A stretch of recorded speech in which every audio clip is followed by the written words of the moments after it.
good day. For today vlog mga kaibigan, pag-usapan natin at magbibigay tayo ng mga tips kung paano nga ba maging isang effective real estate agent.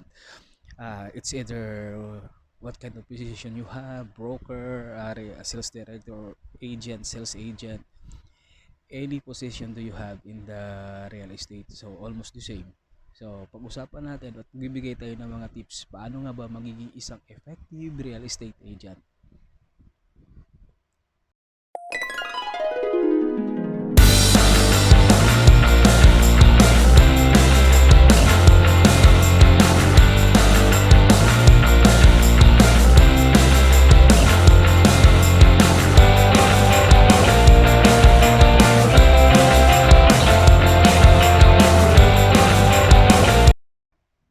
So bilang isang baguhan sa real estate, hindi ibig sabihin na baguhan tayo tulad ko, baguhan din ako. So hindi ibig sabihin na bago tayo sa mundo ito ay kailangan na nating manghina o mawala ng pag-asa.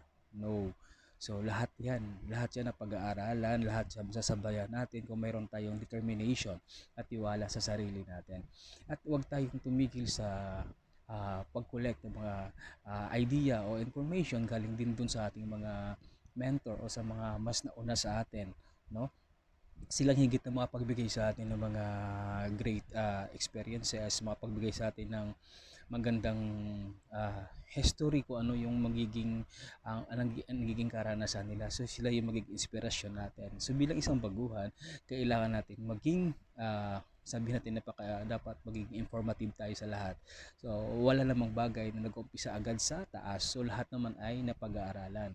So yun po.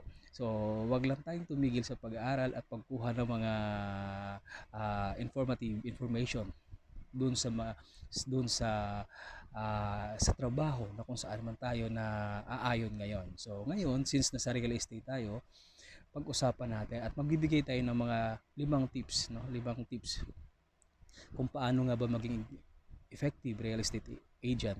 Tulad ko na baguhan din, samahan nyo ako, sabay-sabay nating pag-aralan, talakayin at alamin kung ano-ano nga ba ang mga dapat natin gawin bilang isang baguhan na real estate agent. So ito ay based lamang sa mga karanasan at ayon din sa ating mga napagbasa. So mga kaibigan, ang una-una kong ibigay ay dapat bilang isang baguhan, kailangan natin magiging transparent, no? Number one, magiging transparent tayo sa ating mga buyer or client.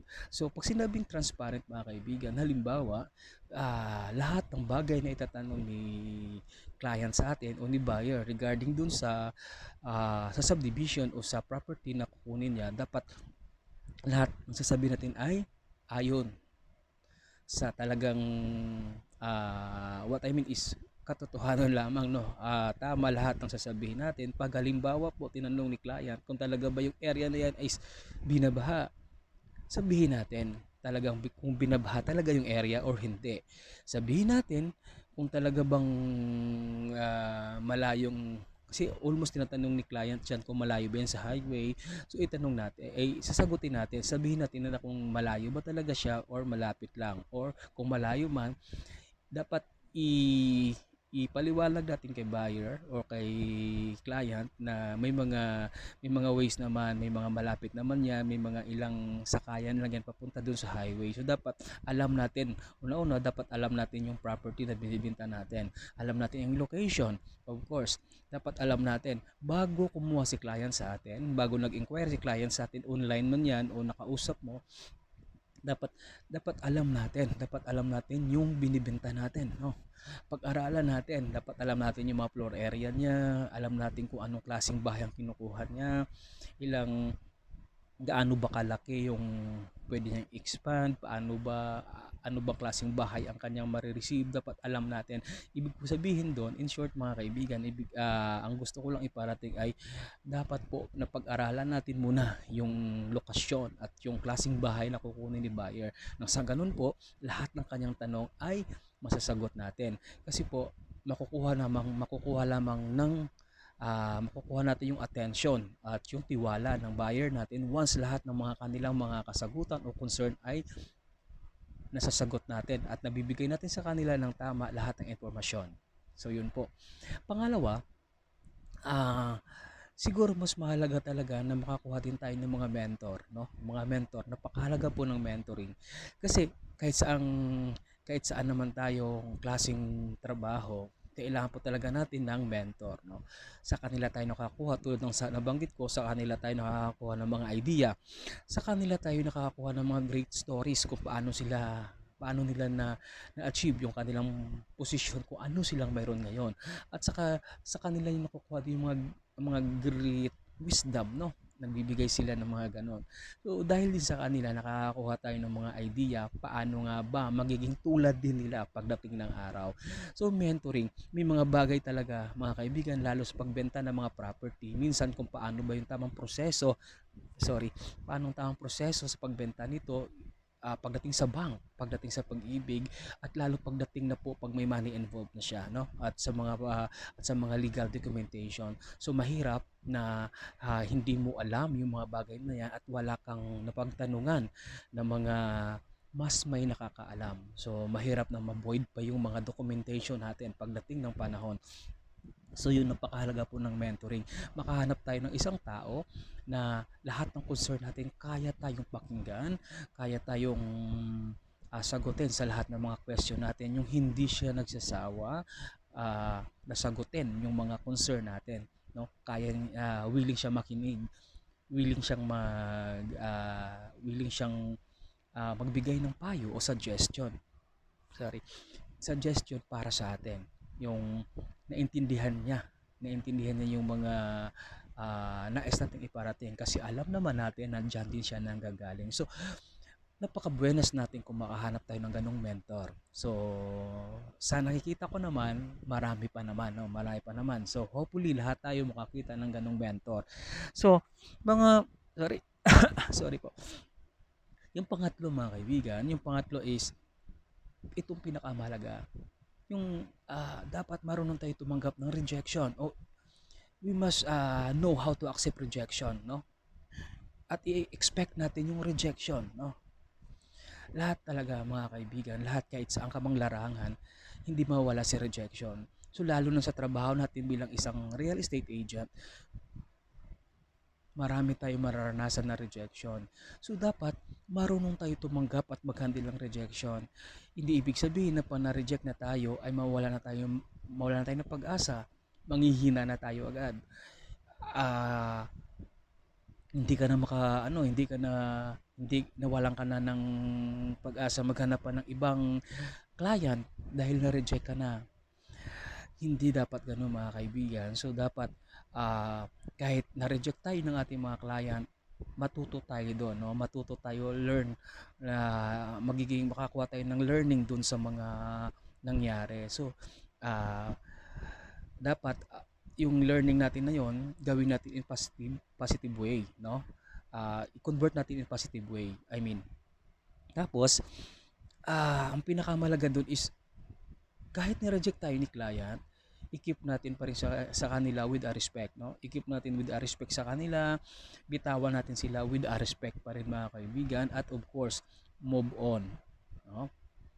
Kung sa pag-ibig kaya natin mag-move on, dito po sa rejection, dito pagdating sa real estate, dito po ang ang pinakamagandang gawin natin once na na-reject tayo is to move on, no? Tapos diretso tayo sa daan nating tinatahak, huwag tayong sumuko. So yun lang yun, kasi yung rejection talaga kahit saan naman andyan lang yan. Matuto tayo sa rejection at gawin natin siyang inspirasyon para sa susunod nating client ay mai-apply natin yung karanasan natin before o naganap sa atin dati. So i-consider it in a positive way, no? So yung pang-apat mga kaibigan, ang pang-apat natin is huwag siguro tayong matakot, no? Huwag tayong matakot sa lahat-lahat, o do not be afraid, no? Do not be afraid. Kailangan bilang isang baguhan na tulad ko din, tulad nyo, no? Tulad nyo. So andun tayo, natatakot tayo humarap sa mga client natin, natatakot tayong magbenta, natatakot tayong ma-reject, of course, dahil based sa nakikita natin, yung ibang kasamahan natin ay nakapagbenta na ng mga bahay na malalaki, marami na silang naibenta, ikaw nagsisimula pa lang. So andun yung takot, mo, takot ko, no? Takot natin na baka hindi ko kaya ang ginagawa nila na makapagbenta ng bahay tulad na ganyang kalaki tapos ikaw ay nagsisimula pa. Kahit ako natatakot ako nung umpisa na kaya ko ba silang sabayan, kaya ko bang ibigay yung yung kalakasan ko para sa ganitong sitwasyon, kaya ko bang tumanggap ng rejection.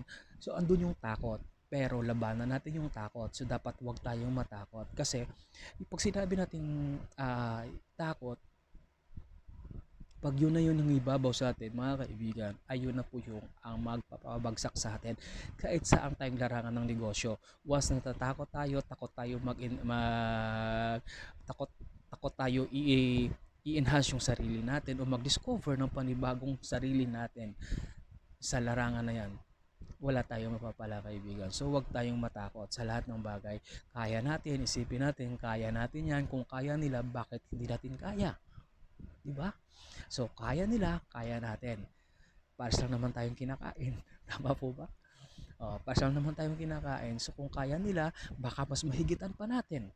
O dahil din sa tulong nila ng mga matatagal na tulad ko sinasabi ko na mentoring, dahil sa tulong din nila makapagbigay sila ng inspirasyon sa atin o baka mas mahigitan pa natin. So yun po ang dapat nating panghahawakan, no? So yung panghuli, mga kaibigan, is dapat magkaroon tayo ng tinatawag natin na um, authority to sell, no? Authority to sell o dapat i-register authority to sell. Ang ibig ko sabihin dito ay halimbawa may mga client tayo na gusto nang bumili ng isang property, so manigurado tayo agad lalo sa social media ngayon, no? May mga nag-i-inquire sa atin na bilhin yung property, ganyan ganyan. Ito naman pagdating sa pag-ibig at saka sa financing, yan naman ang mga bagay na yan ay kailangan talaga natin. May mga kanya bawat um, realty, bawat realty group ay meron naman tayong mga form na yan. So dapat natin isiguraduhin na dapat as long na kaya natin bigyan agad ng form para makapag fill up na makapag, what I mean is dapat kung talagang na-discuss mo na lahat yung property at saka okay na sa client at willing na siya mag-reserve.